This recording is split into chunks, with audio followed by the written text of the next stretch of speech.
नमस्कार विद्यार्थी मित्रांनो, डॉक्टर सुशील स्पॉटलाईट या आपल्या यूट्यूब चॅनलवर तुमचं सर्वांचं स्वागत आहे. आज आपण 23 जुलै 2020च्या चालू घडामोडींचं विश्लेषण बघणार आहोत. तत्पूर्वी डॉक्टर सुशील स्पॉटलाईटला टेलिग्रामवर फॉलो करण्यासाठी डिस्क्रिप्शनमधली लिंक तुम्ही वापरू शकता आणि फेसबुकवरही आपला ग्रुप आहे, तिथेही फॉलो करू शकता.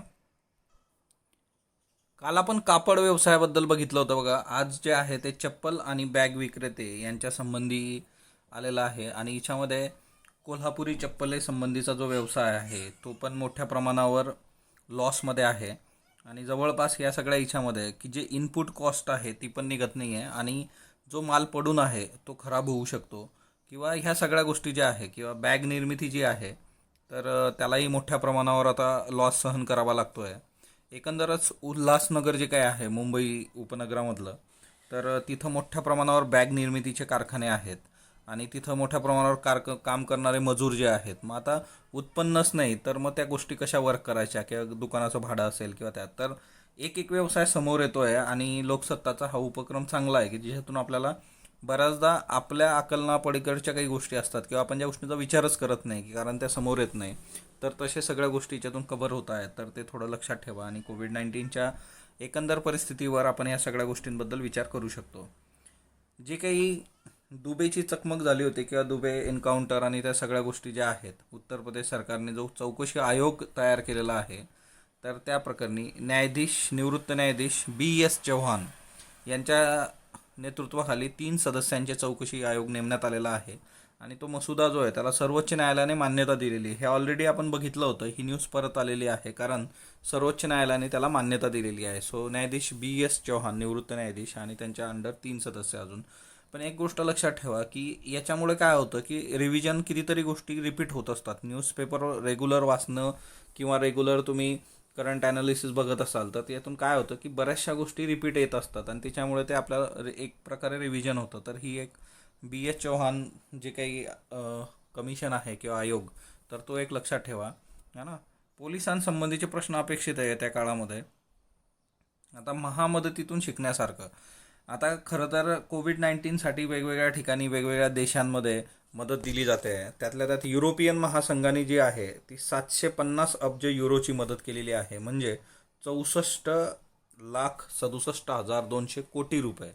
ही प्रचंड मदत आहे युरोपियन समुदायाकडून आणि हिच्यापैकी जे आहे ती 390 अब्ज ते अनुदान असणार आहे आणि 360 अब्ज जे असणार आहे ते अल्प व्याजदर कर्जाच्या याच्यासाठी. म्हणजे खरं तर ह्या सगळ्या गोष्टी आहेत की याच्यामध्ये काय आहे की कोविड-19मुळे लोकांचे रोजगार बुडालेले आहेत, बेरोजगारांना तातडीची मदत मिळणं अपेक्षित आहे आणि याच्याशिवाय दीर्घकालीन निधीची तरतूद पण याच्यात करण्यात आलेली आहे. 1100 अब्ज रुपये म्हणजे 95,000 अब्ज रुपये इतकं आहे ते.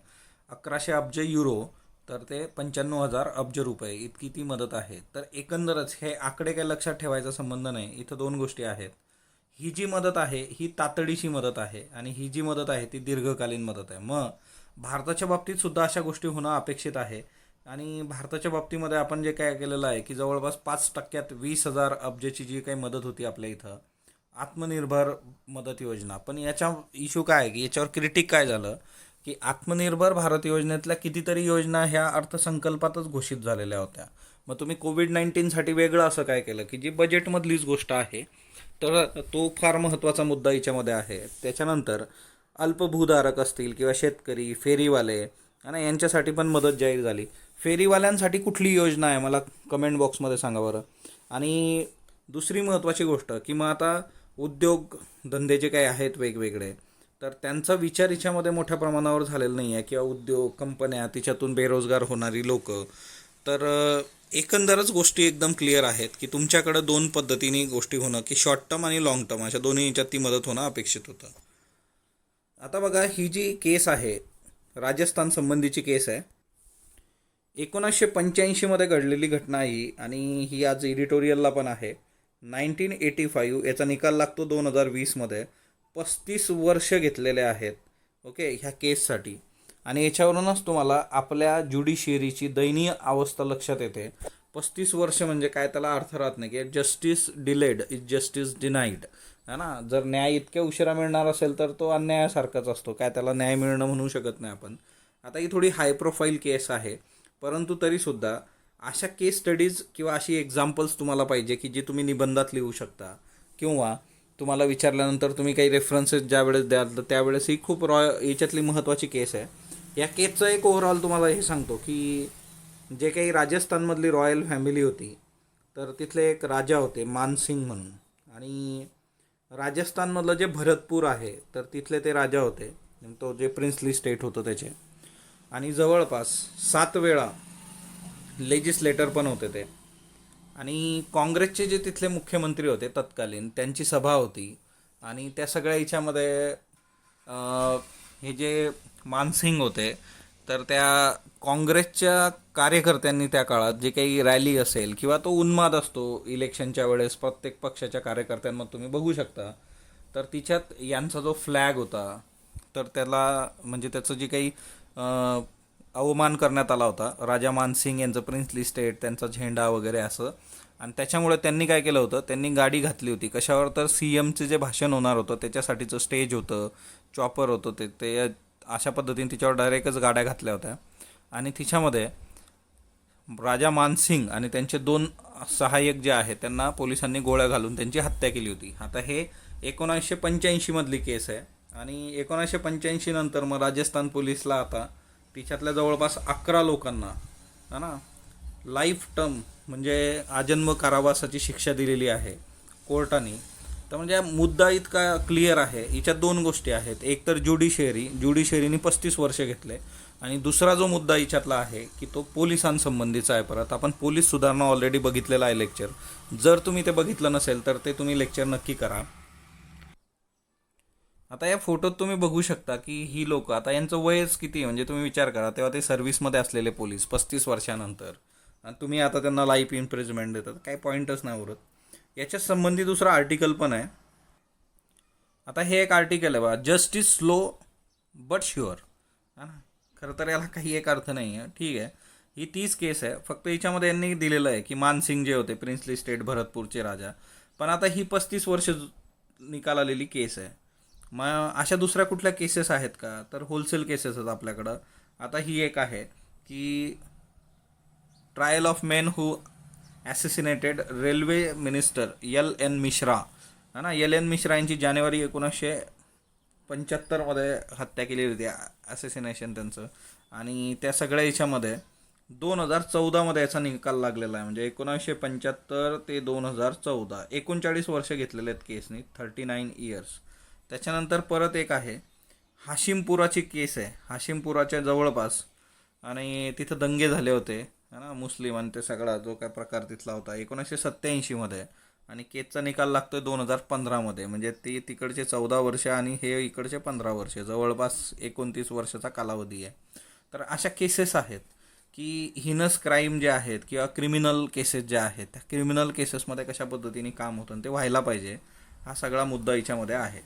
त्याच्यानंतर भारत आणि चायना यांच्या बाबतीमध्ये ही न्यूज आपण याच्यात पण नोट्समध्ये कव्हर केलेली आहे, ती तिकडं बघूयात. त्याच्यानंतर नेक्स्ट वन, आता बघा आपल्याला UPSCच्या GS1मध्ये एकदा प्रश्न विचारला गेलेला आहे की कल्चरल हेरिटेज का महत्त्वाचं असतं वगैरे. तर कल्चरल हेरिटेज किंवा आपला सांस्कृतिक वारसा, याच्यावर MPSC मेन्सला एसे पण विचारला जाऊ शकतो. आपला जो सांस्कृतिक वारसा आहे आणि त्या सांस्कृतिक वारसाला कशाच्या दृष्टीतून बघण्यासंबंधी की स्टॅच्यूज, जे काही पुतळे उभारले जातात, त्या पुतळ्यांचं आपल्या सांस्कृतिक वारशाशी काय नेमकं महत्त्व आहे. म्हणजे साधी गोष्ट आहे की याने केस स्टडी घेतलेली आहे, महात्मा आणि मोहनदास. आता हे कशाच्या बेसिसवर आहे की आम्ही US जे काही घडतं आहे आता सध्या, जॉर्ज फ्लायडचा जो काही मृत्यू झालेला आहे, त्याची हत्या करण्यात आली, आणि त्या सगळ्या याच्यामध्ये सगळ्यात महत्त्वाचा मुद्दा आहे की सगळं जगभर ते आता पेटलेलं आहे. आणि अमेरिकेत मोठ्या प्रमाणावर जे स्टॅच्यू उभे केलेले आहेत ते स्टॅच्यू तोडणं किंवा ते स्टॅच्यू नष्ट करणं अशा संबंधीचं काम चालू आहे. तर हे जे स्टॅच्यूज असतात, हे पुतळे असतात, हे आपल्या वारशाशी संबंधित आहे. म्हणजे साधी गोष्ट आहे की महात्मा गांधीजींच्या पुतळ्याची पण तिथं विटंबना करण्यात आली. महात्मा गांधीजी जे काय आहे तर ते व्हॅल्यू सिस्टीम आहे, it is all about value system, है ना. ते मोहनदास करमचंद गांधी असं नाही आहे. ते महात्मा झाल्यानंतरची ती जी पर्टिक्युलर म्हणजे पूर्ण आयुष्य, काय जन्माला आल्या आल्या ते महात्मा होते का, नाही. त्यांनी जे काही काम केलेलं आहे त्या कामाचं फलित म्हणून ती पदवी त्यांच्यापर्यंत आली, महात्मा, ते अचीव केलं.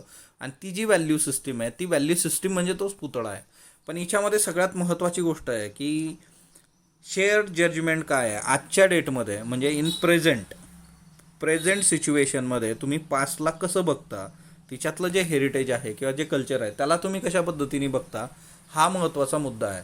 म्हणजे ते हेरिटेज किंवा ती खूप गोष्ट चांगली पास्टमध्ये असू शकते, पण आताचा दृष्टिकोन त्या गोष्टीबद्दलचा कसा आहे तेही मॅटर करतं. तर हे खूप अशा पद्धतीचं हे एक आर्टिकल आहे, तर तेवढं एक लक्षात ठेवा.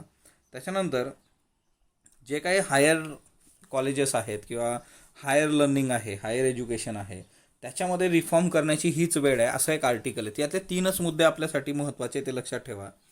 की सर्वात महत्त्वाचं म्हणजे पहिला मुद्दा जो आहे की provide knowledge in the relevant discipline to the student. आता सगळ्यात महत्त्वाचं म्हणजे काय की हायर एज्युकेशनच्या बाबतीत आयडियल लर्निंग आउटकम पाहिजे आपल्याला, आणि तिच्यामध्ये तुम्ही नॉलेज प्रोव्हाइड करा. जी काही रिलिव्हंट डिसिप्लिन आहे त्या याच्यामध्ये ज्ञान देणं.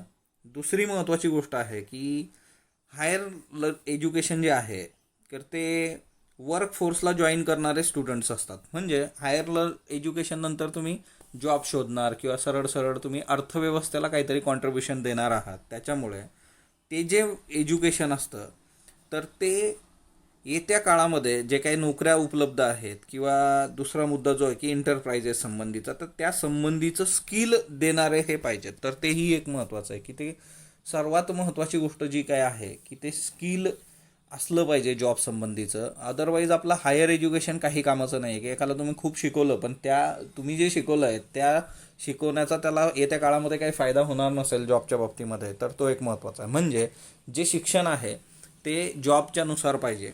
तिसरा मुद्दा काय याच्यातला ते म्हणजे काय की कन्स्ट्रक्टिव्ह रोल प्ले करायचा आहे तुम्हाला society and the world at large using the values and ideals of modern progressive society. Okay.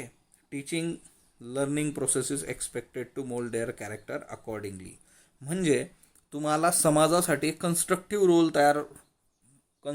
Role play करण्यासंबंधी काम करणारे स्टुडंट्स पाहिजे. एक प्रोग्रेसिव्ह प्रगतिशील समाज असेल है ना, पुरोगामी समाज असेल, आणि त्याचे जे काही आयडियल्स असतील ते आयडियल्स त्या शिक्षणातून येणं गरजेचं आहे. म्हणजे बघा हायर एज्युकेशन रिफॉर्म्समध्ये 3 महत्त्वाच्या गोष्टी लक्षात ठेवा. सगळ्यात पहिली गोष्ट होती की नॉलेज, जी काही बेसिक गोष्ट आहे की नॉलेज द्या.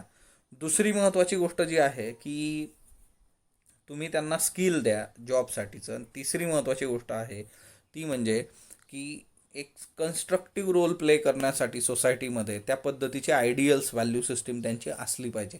सो हायर लर्निंगच्या बाबतीत हे 3 महत्त्वाचे मुद्दे लक्षात ठेवा. हे तुम्ही इंटरव्ह्यूमध्येही सांगू शकता है ना, की जर एज्युकेशनबद्दल बोलायचं झालं तर. आता ही पुढची जी केस स्टडी आहे ती ज्या लडाखमध्ये झालं होतं बघा, भारत आणि चीनी सैन्य, आणि त्याच्यामध्ये आपले 20 जवान जे आहेत ते शहीद झालेत, आणि त्यातल्या त्यात कर्नल संतोष बाबू हे पण शहीद झालेत. कर्नल संतोष बाबू यांच्या वाईफला तेलंगणा सरकारने डेप्युटी कलेक्टरची पोस्ट दिलेली आहे. हे मी का घेतलं त्याचं रिझन असं आहे की आतापर्यंत आपल्याकडं संसदेवरचा हल्ला असेल किंवा बऱ्याचशा केसेस होतात की जिच्यामध्ये सैनिक शहीद झालेले आहेत आणि त्याला गव्हर्नमेंट काहीतरी मदत डिक्लेअर करतं, ती मदत त्यांच्यापर्यंत वेळेत पोहोचतच नाही. पण इथं क्विक डिसिजन घेतलेला आहे आणि नक्कीच म्हणजे हे स्वागतार्ह आहे तेलंगणा गव्हर्नमेंट आणि त्याचे CM सुद्धा, की त्यांनी अपॉइंटमेंट लेटर दिलेलं आहे ना कर्नल संतोष बाबू यांच्या वाईफला, की त्या डेप्युटी कलेक्टर म्हणून आता काम करतील. हे फार गरजेचं आहे. बऱ्याचदा काय होतं की म्हणजे जी लोक आपल्यासाठी है ना प्राण हातावर घेऊन चालत असतात त्या लोकांसाठी ह्या गोष्टी होणं गरजेचं आहे आणि त्या वेळेत होणं गरजेचं आहे. म्हणजे अशा कितीतरी आश्वासनं दिले जातात, त्याची पूर्तता कधीही होत नाही. पण एक गुड गव्हर्नन्सचं एक्झाम्पल. दुसरी एक महत्त्वाची केस आहे ती फक्त आज न्यूजमध्ये नाही घेतली, ती म्हणजे काय की ती तशीच आहे दिल्ली गव्हर्नमेंट संबंधीची. बघा दिल्ली गव्हर्नमेंट एक कोरोना मुळे हेल्थ सर्व्हिसेसमधली एक व्यक्ती त्यांची निधन झालं, तर लगेच दिल्ली गव्हर्नमेंटने सुद्धा 1 CRचा चेक जो आहे तो त्यांना दिलेला आहे, म्हणजे 1 करोड रुपये. कारण हे डिक्लेअर केलं होतं त्यांनी की जर असं कोणत्याच्या बाबतीत होतं तर आम्ही 1 करोड रुपये देऊ, आणि ते दिल्ली गव्हर्नमेंटने दिलेले आहेत लगेच. तर हे फार महत्त्वाचं आहे की जर ते तशा पद्धतीने डिक्लेअर होतं आहे तर ते लगेच गेलं पाहिजे. या गोष्टी महत्त्वाच्या आहेत. राज्यसभा मेंबर्स जे आहेत 24% क्रिमिनल केसेस आहेत त्यांच्या अगेन्स्ट. म्हणजे तुम्ही विचार करू शकता की क्रिमिनलायझेशन ऑफ पॉलिटिक्स. दुबे काय प्रकरण आहे ना, दुबे ह्या याच्यातूनच जन्माला येतो क्रिमिनलायझेशन ऑफ पॉलिटिक्स, आणि 24% राज्यसभेत. आता खरं तर राज्यसभा अशा लोकांचं आहे की बाबा बुद्धिजीवी लोक तिथं असावीत असं एक हे आहे, तर तिच्यात 24% आहे ना क्रिमिनल बुद्धिजीवी आहेत तिथं. हे तुम्ही पर्सेंटेज वाईज बघू शकता की म्हणजे आता BJPचे 77 मेंबर्स आहेत, तर त्या 77पैकी जवळपास 14 जे आहेत राज्यसभा त्यांच्या अगेन्स्ट क्रिमिनल केसेस आहेत.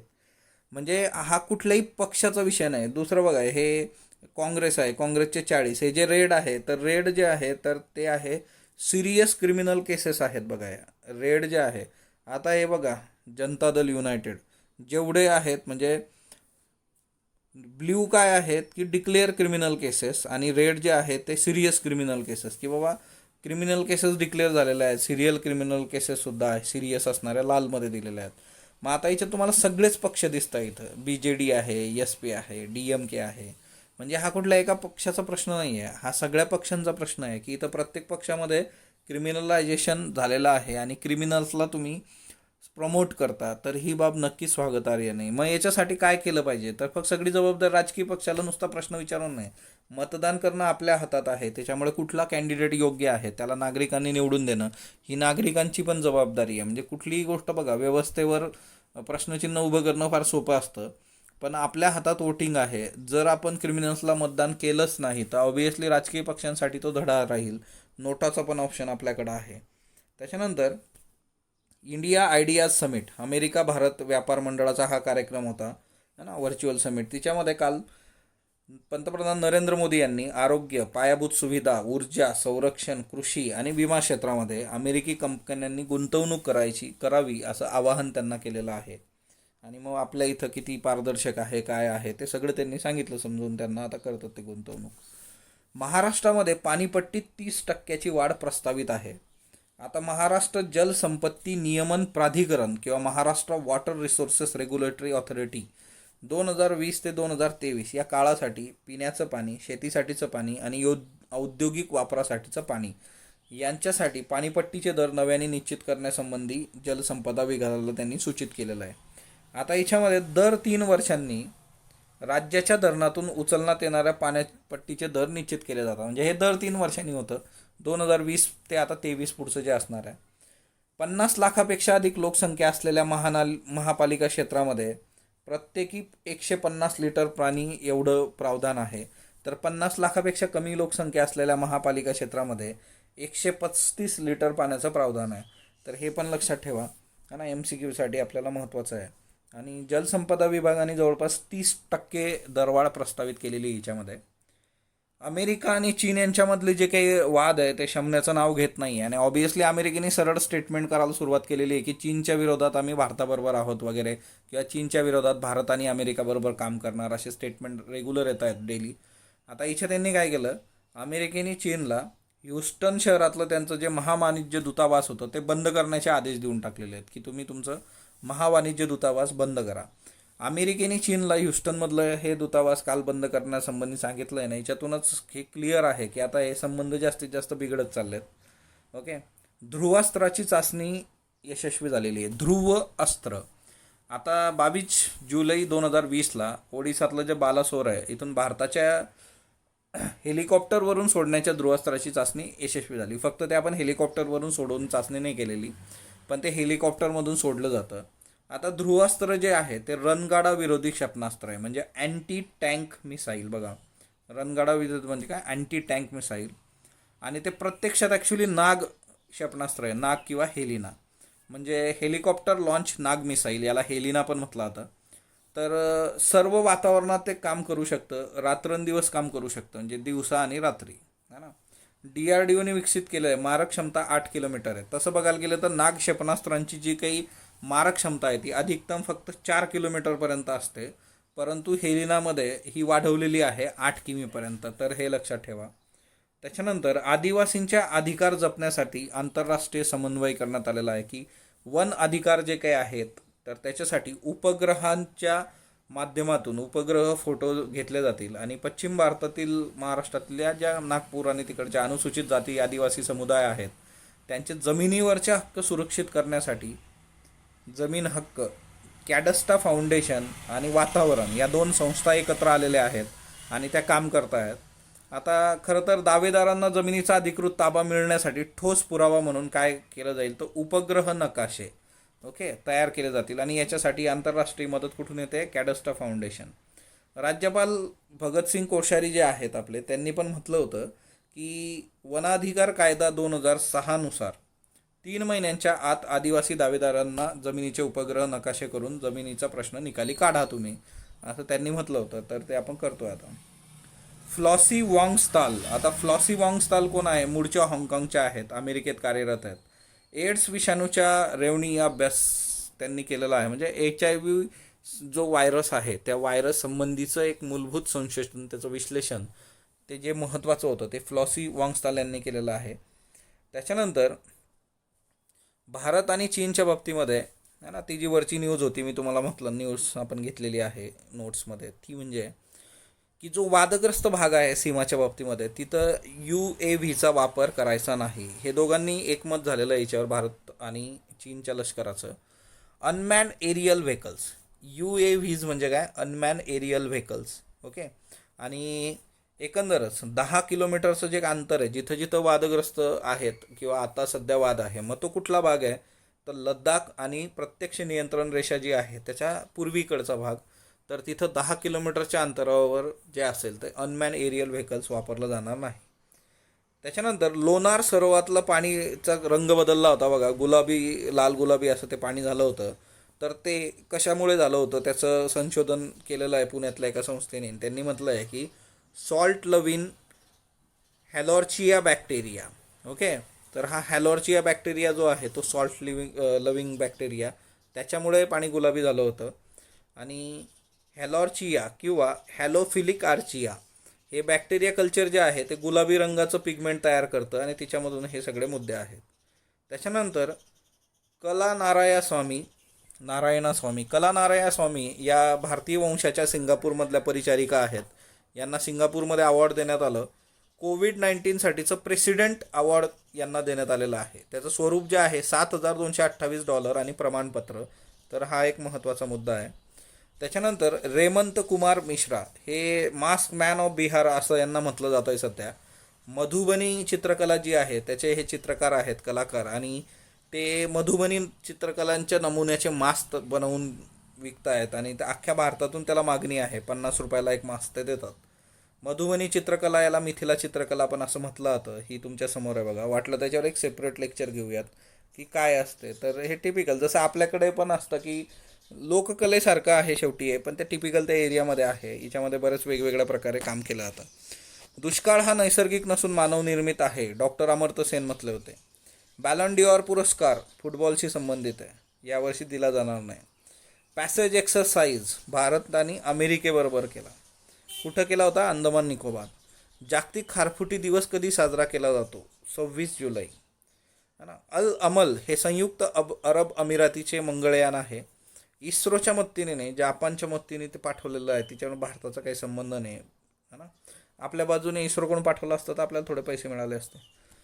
IAS मेन्सचा प्रश्न बघा. Preserving or removing a person statue must rely on shared judgement of his contribution to collective life. Discuss 10 मार्कांसाठी. MPSCचा एसे आहे सांस्कृतिक वारसा आणि मूल्यवान. पहिला प्रश्न घ्या MCQचा. सध्या राष्ट्रीयकृत बँकांची संख्या जी आहे ती 12 आहे. येत्या काळात राष्ट्रीयकृत बँकांची संख्या 5 करण्यासंबंधी योजना आखण्यात येत आहे. फक्त अयोग्य, फक्त ब योग्य, दोन्ही योग्य, यापैकी नाही. कमलाबलन, लालबकेया, बागमती या नद्या कोणत्या राज्यातल्या आहेत? केरळ, आसाम, बिहार, मणिपूर.